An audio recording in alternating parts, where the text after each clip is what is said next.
Bismillahirrahmanirrahim. Assalamualaikum warahmatullahi wabarakatuh. Sahabat beriman yang dirahmati Allah Subhanahu wa taala.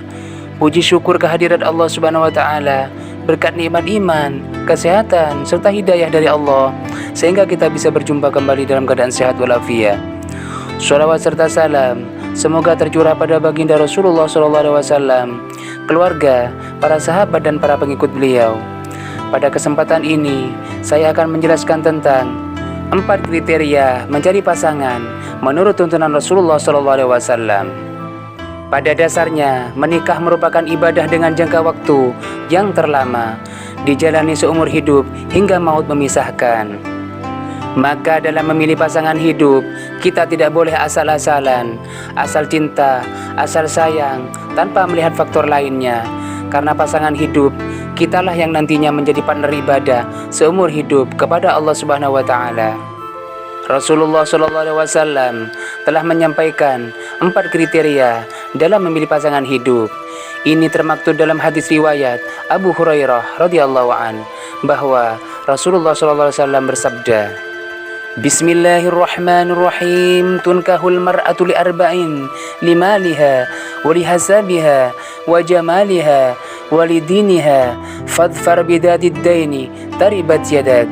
Perempuan itu dinikahi karena 4 hal, yaitu yang pertama karena hartanya, yang kedua keturunannya, yang ketiga kecantikannya, dan yang keempat agamanya. Maka pilihlah yang baik agamanya, niscaya kamu akan beruntung. Hadis riwayat Bukhari, Muslim, Abu Daud, An-Nasai, dan Ibnu Majah.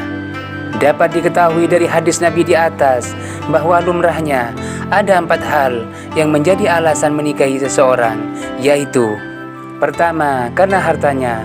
Tidak bisa dinafikan bahwa aspek finansial menjadi salah satu, meski bukan satu-satunya, hal yang menunjang keberhasilan kehidupan berumah tangga. Ibnu Hajar dalam Fath al-Bari mengatakan, boleh jadi hadis ini menunjukkan adanya pertimbangan kafa'ah atau kesetaraan kondisi calon suami dan calon istri dalam aspek finansial. Kedua, karena keturunannya. Salah satu kriteria yang biasa diperhatikan dalam memilih pasangan hidup adalah melihat nasab atau keturunannya. Misalnya, memilih pasangan dari anak ulama, bangsawan, pejabat, ataupun pengusaha. Karena seperti dalam sebuah pepatah, buah jatuh tak jauh dari pohonnya. Artinya, sifat anak tidak jauh dari orang tuanya. Namun, tentu ini bukan kriteria utama, karena selain tidak banyak orang yang beruntung terlahir dari keluarga bangsawan atau cendekiawan, tidak sedikit pula orang yang bernasab baik, namun agama dan akhlaknya kurang baik. Begitupun sebaliknya. Terkait kriteria ini, Ibnu Hajar mengatakan bahwa dianjurkan bagi lelaki terhormat yang memiliki nasab baik atau keturunan bangsawan menikahi seorang perempuan bangsawan pula. Namun, jika perempuan bangsawan tersebut agamanya tidak baik dan ada perempuan lain yang bukan bangsawan namun agamanya baik, maka pilihlah yang agamanya baik. Ketentuan ini mendahulukan agama, berlaku pada semua kriteria lainnya. Ibnu Hajar Al-Asqalani, Fath al-Bari, Juz 9, halaman 135. Yang ketiga, karena kecantikan atau ketampanannya. Mengenai kriteria ketiga ini, Ibnu Hajar juga mengomentari dalam Fath al-Bari bahwa hadis ini menjadi landasan anjuran menikahi pasangan yang memiliki paras rupawan, dengan catatan agamanya juga tak kalah indahnya.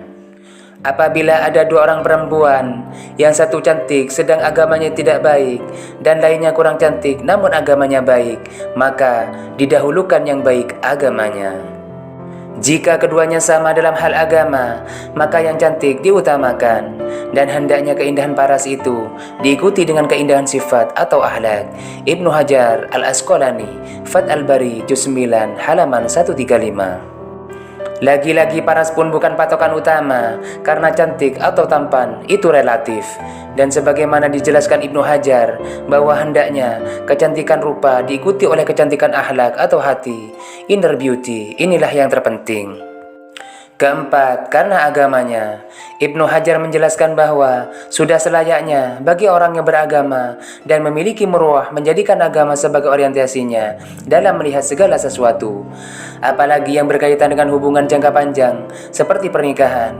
Ibnu Hajar Al-Asqalani, Fath al-Bari, Juz 9, halaman 135.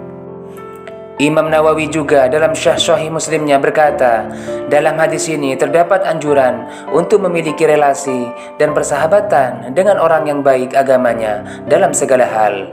Karena siapa saja yang bersahabat dengan mereka, maka ia akan mendapatkan manfaat dari akhlak, keberkahan, dan kebaikan jalan hidup, serta aman dari mafsadah ketika berada di sisi mereka. Imam Nawawi kemudian menambahkan bahwa makna yang benar dari hadis ini adalah Rasulullah SAW menyampaikan apa yang biasa orang-orang lakukan. Mereka biasanya mengincar keempat kriteria tersebut bukan karena Rasul memerintahkannya.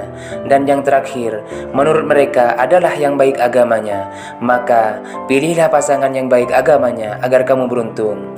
Abu Zakaria An-Nawawi, Al-Minhaj, Syarh Sahih Muslim, Juz 10, halaman 5152.